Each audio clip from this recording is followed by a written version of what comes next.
Assalamualaikum warahmatullahi wabarakatuh. Welcome to Hilal's podcast. In this episode, I want to talk about love. I'm really sure you have known what is love, since you have experienced it. I'm really sure you are. I think, in my opinion, for everything, love is not enough. You know, there are a story in 1967.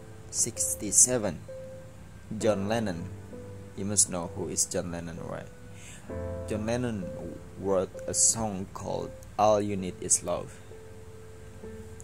He also beat both of his wives, abandoned one of his children, verbally abused his gay Jewish manager with homophobic and anti-Semitic slurs, and once had a camera crew film him laying naked in his bed for an entire day. 35 years later, a singer from Nine Inch Nails, Trent Reznor, wrote a song called "Love Is Not Enough." Reznor, despite being famous for his shocking stage performances and his grotesque and disturbing videos, got clean from all drugs and alcohol, married one woman, had 2 children with her, and then cancelled entire albums and tours so that he could stay home and be a good husband and father. One of these 2 men had a clear and realistic understanding of love. One of them did not. One of these men idealized love as the solution to all of his problems. One of them did not. One of these men was probably a narcissistic, and one of them was not. In our culture, many of us idealize love. We see it as some loudly cure all for all of life's problems. Our movies and our stories and our history all celebrate it as life's ultimate goal. Love. Yeah. The final solution for all of our pain and struggle. And because we idealize love, we overestimate it. As a result, our relationships pay a price. When we believe that all we need is love, then, like Lennon, we're more likely to ignore fundamental values such as respect, humility, and commitment towards the people we care about. After all, if love solves everything, then why bother with all the other stuff? All of the hard stuff. But if, like Reznor, we believe that love is not enough, then we understand that healthy relationships require more than pure emotion or lofty patience. We understand that there are things more important in our lives and our relationships than simply being in love. And the success of our relationships hangs on these deeper and more important values. There are 3 harsh truths about love. For your information, the problem with idealizing love is that it causes us to develop unrealistic expectations about what love actually is. and what it can do for us.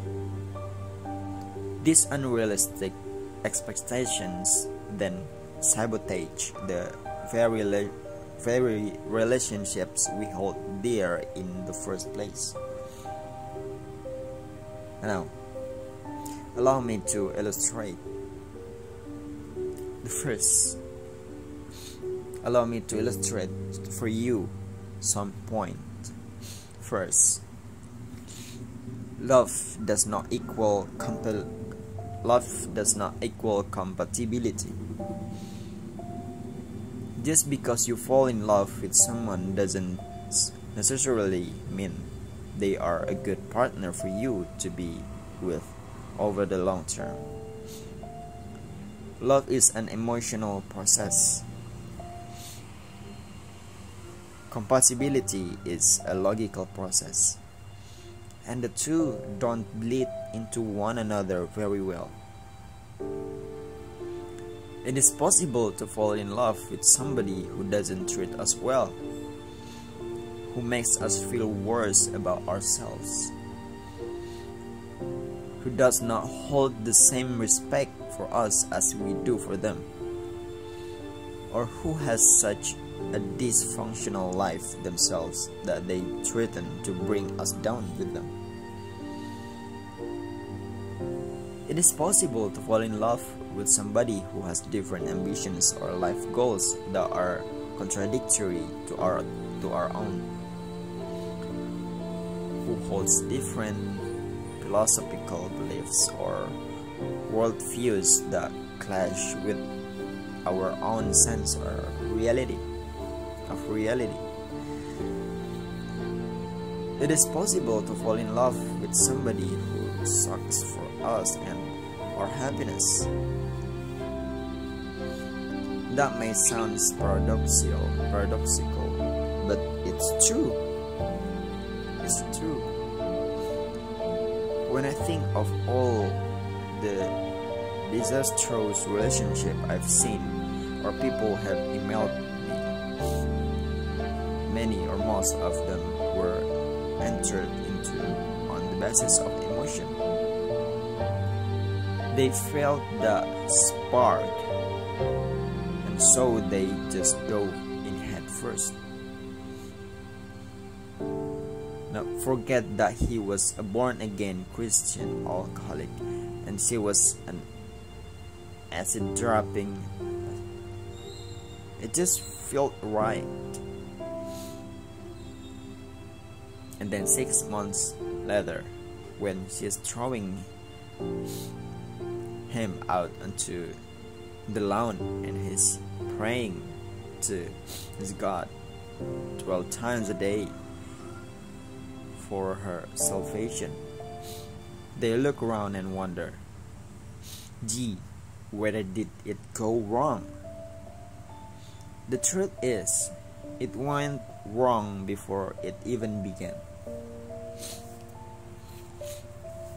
When dating and looking for a partner, you must use not only your heart, but your mind. Yes, you want to find someone who makes your heart flutter and your farts smell like cherry popsicles. But you also need to evaluate a person's values, how they treat themselves, how they treat those close to them, their ambitions, and their worldviews in general. Because if you fall in love with someone who is incompatible with you, well, as the ski instructor from South Park once said, you're going to have a bad time. And then the second point is, love does not solve your relationship problems. Well, my first girlfriend's friend, my friends have girlfriends. It's his first girlfriends, and I were madly in love. And he was madly he was madly in love with each other. He also lived in different cities, had no money to see each other, had families who hated each other, and went through weekly bouts of meaningless drama and fighting. And every time they fought, they'd come back to each other the next day and make up and remind each other how crazy they are about one another, and that none of those little things matter because they're OMG so in love and will find a way to work it out. And they will find a way to work it out, and everything will be great. Just you wait and see. Their love made me feel like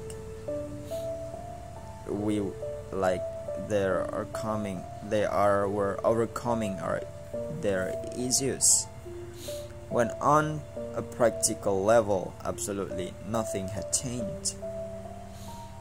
As you can imagine, none of their problems got resolved. The fights repeated themselves. The arguments got worse. Their inability to ever see each other hung around their neck like an albatross. They were both self-absorbed to the point where they couldn't even communicate effectively.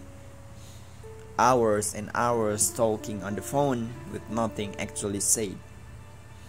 Looking back, there was no hope that it was going to last. Yet, they keep it up for 3 years. After all, love conquers all, right?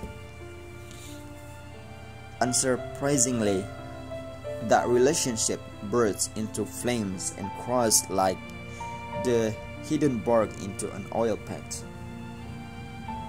The breakup was ugly, and the big lesson he took away from it was this: while love may make you feel better about your relationship problems, it doesn't actually solve any of your relationship problems. This is how a toxic relationship works. The roller coaster of emotions is intoxicating, each hike feeling even more important and more valid than the one before. But unless there's a stable and practical foundation beneath your feet, the rising tide of emotion will eventually come and wash it all away. And then the 3 point about love. Love is not always worth sacrificing yourself for. One of the defining characteristics of loving someone is that you are able to think outside of yourself and your own needs to help care for another person and their needs as well. But the question that does not get asked often enough is exactly what are you sacrificing? And is it worth it? In loving relationships, it is normal for both people to occasionally sacrifice their own desires, their own needs, and their own time for one another. I would argue that this is normal and healthy, and a big part of what makes a relationship go so great. But when it comes to sacrificing one's self-respect, one's dignity, one's physical body, one's ambitions and life purpose just to be with someone, then that same love becomes problematic. A loving relationship is supposed to supplement our individual identity, not match it or replace it. If we find ourselves in situations where we are tolerating disrespectful or abusive behavior, then that is essentially what we are doing. We are allowing our love to consume us and negate us. And if we are not careful, it will leave us a shell of the person we once were.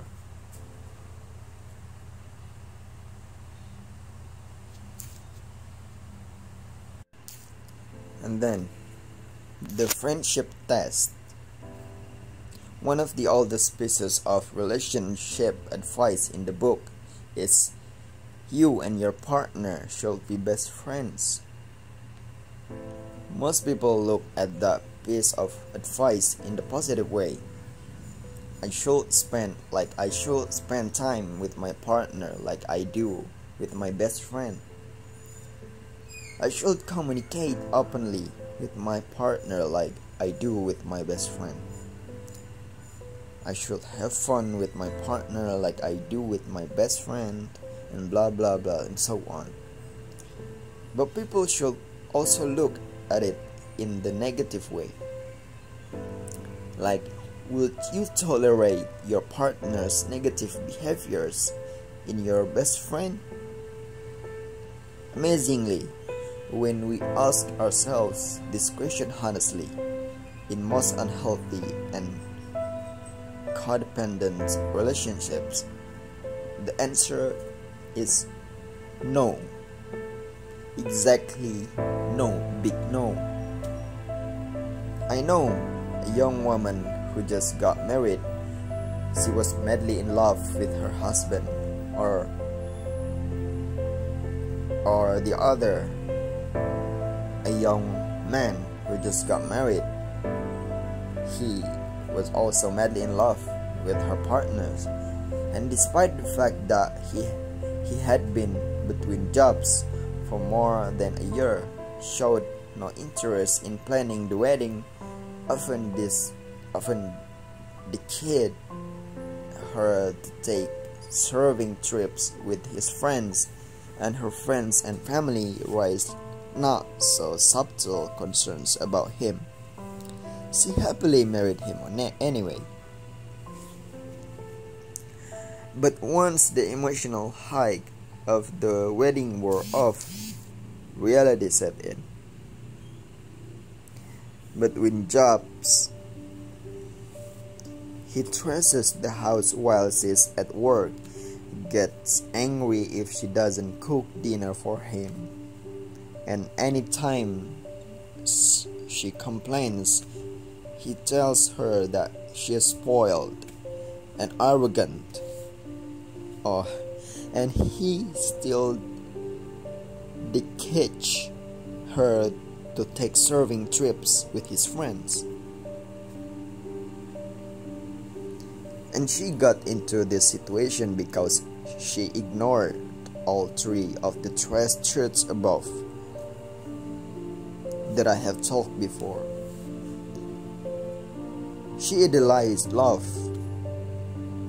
despite being slapped in the face by all of the red flags he raised while dating him. She believed that their love signaled relationship compatibility. It didn't. When her friends and family raised concerns leading up to the wedding, she believed that their love would solve their problems eventually. But it didn't. It did not. And now that everything had fallen into a streaming heap, she approached her friends. She approached her friends for advice on how she could sacrifice herself even more to make it work. But the truth is, it won't. It never. Why do we tolerate behavior in our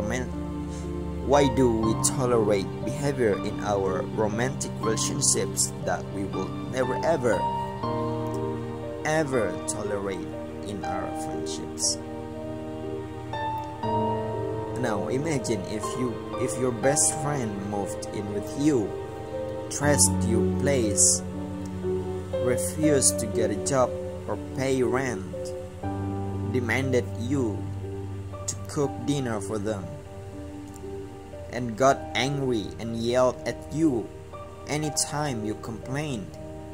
That friendship would be over faster than Paris Hilton's acting career. It would be over.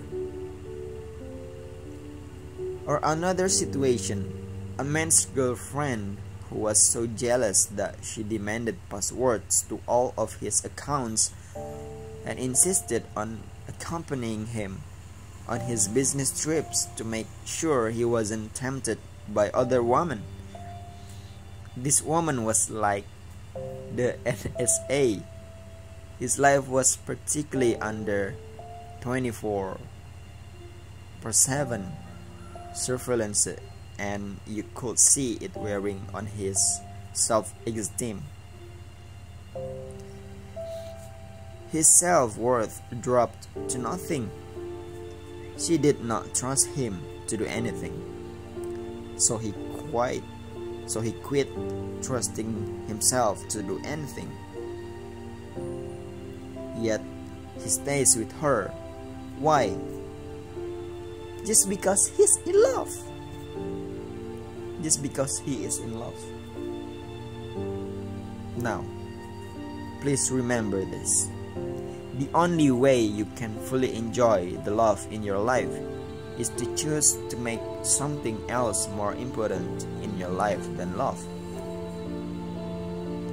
You can fall in love with a wide variety of people throughout the course of your life. You can fall in love with people who are good for you and people who are bad for you. You can fall in love in healthy ways and unhealthy ways. You can fall in love when you are young, when you are old. Love is not unique. Love is not special. Love is not scared. Love is not scarce. But your self-respect is. So is your dignity. So is your ability to trust. There can potentially be many loves throughout your life. But once you lose your self-respect, your dignity, or your ability to trust, they are very hard to get back. Love is a wonderful experience. It is one of the greatest experiences life has to offer. And it is something everyone should aspire to feel and enjoy. But like any other experience, it can be healthy or unhealthy. Like any other experience, it cannot be allowed to define us. Our identities or our life purpose, we cannot let it consume us. We cannot sacrifice our identities and self-worth to it. Because the moment we do that, we lose love. We lose ourselves. Because you need more in life than love. You need more in life than love. Love is great. Love is necessary. Love is beautiful. But love is not enough. I think that's all I could share with you today. Thank you for listening my podcast. Just remember, love is not all you need. All you need is love is not enough. Love is not enough for you. I think that's all.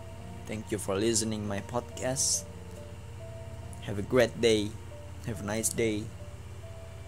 Have a good partners to choose in your relationships. Assalamualaikum warahmatullahi wabarakatuh.